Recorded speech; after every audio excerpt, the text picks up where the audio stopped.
कब तक उसी को खींच के लाते रहेंगे डिबेट्स में? अभी मौजूदा स्थिति की बात कर लीजिए ना, अभी मौजूदा स्थिति की बात कर लीजिए ना। आप ही लोग तो राम भक्त थे, आप ही तो राम के सबसे सच्चे सेवक थे, आप ही लोगों ने तो राम मंदिर बनवाया। बिल्कुल बिल्कुल, हम तो शुरू से कहते रहे हैं राम हमारे लिए आराध्य हैं, आस्था का विषय है। राम हमारे लिए राजनीति का विषय नहीं है। अभी समाजवादी पार्टी के प्रवक्ता ने कहा हम तो राजनीतिक दल हैं, राजनीति नहीं करेंगे तो क्या करेंगे? भाई प्रभु राम पे ही राजनीति करने को मिली है आपको। क्यों बीजेपी के एजेंडे में आए तो फिर बीजेपी करे तो ठीक, कोई बात नहीं, बीजेपी करे तो ठीक, समाजवादी पार्टी करे तो पाप। कब की हम तो खुल के टीवी पे कह रहे हैं कि राम हमारे लिए आराधना का विषय है, हमारे लिए आस्था का विषय है। जब आप अपने चुनावी एजेंडा में डालते हैं तो कौन सा विषय हो जाता है वो? हमको राम के नाम पे वोट की जरूरत नहीं है। जब आप अपने चुनावी एजेंडे में डालते हैं तो उसको कौन सा, एक मिनट सर, मैं अपना एक मैनिफेस्टो, अपना एक संकल्प पत्र अगर जनता के बीच लेके जाती हूँ, उसमें एक मैं एजेंडा मेंशन करती हूँ, तो वो कौन सा विषय हो जाता है?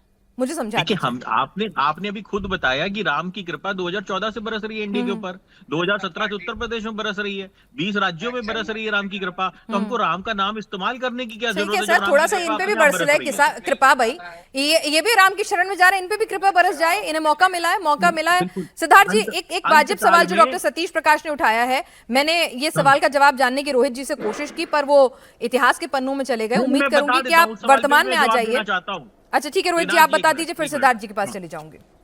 देखिए ऐसा है, जो राम का नहीं वो किसी काम का नहीं, और ना किसी को छोटे को बख्शा जाएगा ना किसी बड़े को बख्शा जाएगा।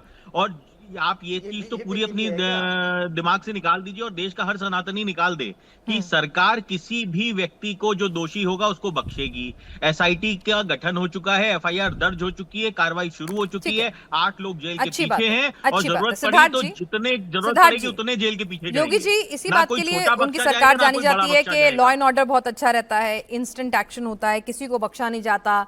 ठीक है, किसी भी जात धर्म का शख्स हो, बुलडोजर चलना है तो चल जाता है। अब यहाँ जनता का इमोशन बहुत ज्यादा हाई पिच पर था, बहुत ज्यादा जुड़ाव था, इमोशंस हर्ट भी उतने ज्यादा थे, तो इसीलिए आप बड़े एक्शन की, बड़ी कार्रवाई की उम्मीद करते हैं। अब आप खुद सोच के देखिए कि चंपत राय जी का इस्तीफा आने में, अनिल मिश्रा का इस्तीफा आने में एक लंबा वक्त लग जाता है, नैतिकता बहुत देर से जागती है। इस बीच ये बात तो क्लियर है ना सिद्धार्थ जी कि उन्होंने उनकी नीयत पर, ठीक है, नीयत पर एसआईटी जांच करे कि गलत थी कि सही थी, लेकिन कम से कम जो कंडक्ट है उसको तो लेकर एसआईटी ने भी सवाल उठाए कि भाई अगर आपके पास एक जानकारी आ गई थी तो आपने क्यों नहीं एफआईआर कराई? तो ये तो आपने गलत काम किया है ना।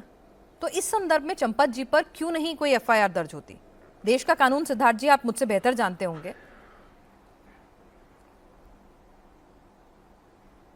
देखिए पिनाश जी, दो बातें मैं आपको इसमें बताता हूं। सबसे पहली बात यह है कि एसआईटी के विषय में किसी ट्रस्ट से इस्तीफा एसआईटी का डोमेन नहीं है। एसआईटी का डोमेन है इन्वेस्टिगेशन होना।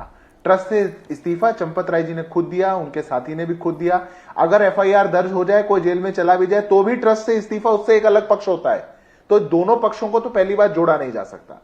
दूसरी बात, एसआईटी अगर पूरी चीज का अंदर से लेकर के बाहर तक अध्ययन कर रही है, ना केवल एक घटना का बल्कि उससे जो अंतराल जिसका सीसीटीवी फुटेज लिया गया है, और जो मैकेनिज्म एसआईटी बना रहा है कि आगे भी क्या फुल प्रूफ सिस्टम होने चाहिए कि आगे घटना ना हो, मुझे लगता है कि उस जांच के दायरे से कोई भी नहीं बचेगा। जानकार हैं, मुझे सिर्फ एक छोटी सी बात बता दीजिए। एक शख्स भले ही उसकी नीयत बहुत पाक साफ हो, लेकिन वो अपराध छिपाता है, तो देश की जो बीएनएस की धारा है, क्या वो कहती है कि आपराधिक मामला उस पर बनता है या नहीं? मेरी जितनी पढ़ाई है, जितनी समझ है, क्योंकि आप तो खुद कानून के जानकार हैं, तो आप बेहतर बता पड़ेंगे, बनता है कि नहीं बनता? पिनाश जी, पहले मैं आपको कानूनी जवाब दे देता हूं। मैं कानून का विद्यार्थी हूं। क्रिमिनल ज्यूरिस्प्रूडेंस में जब तक आपके पास किसी के खिलाफ कोई साक्ष्य ना आ जाए या साबित नहीं हो जाए, तब तक आप उनको दोषी करार नहीं दे सकते। ये पहली बात है। अगर जांच हो रही है और उनके खिलाफ साक्ष्य इकट्ठे किए जा रहे हैं, जब साक्ष्य हो जाएंगे, पर्याप्त होंगे, तभी आप उनको दोषी कह सकते हैं। तब तक मैं तो कानून का विद्यार्थी होकर के नहीं कह सकता। एफआईआर दर्ज करने के लिए कह रहे हैं। रही दूसरी बात, अगर ये मैं एफआईआर की बात कर रहा हूं। एफआईआर 25 तारीख को दर्ज हुई।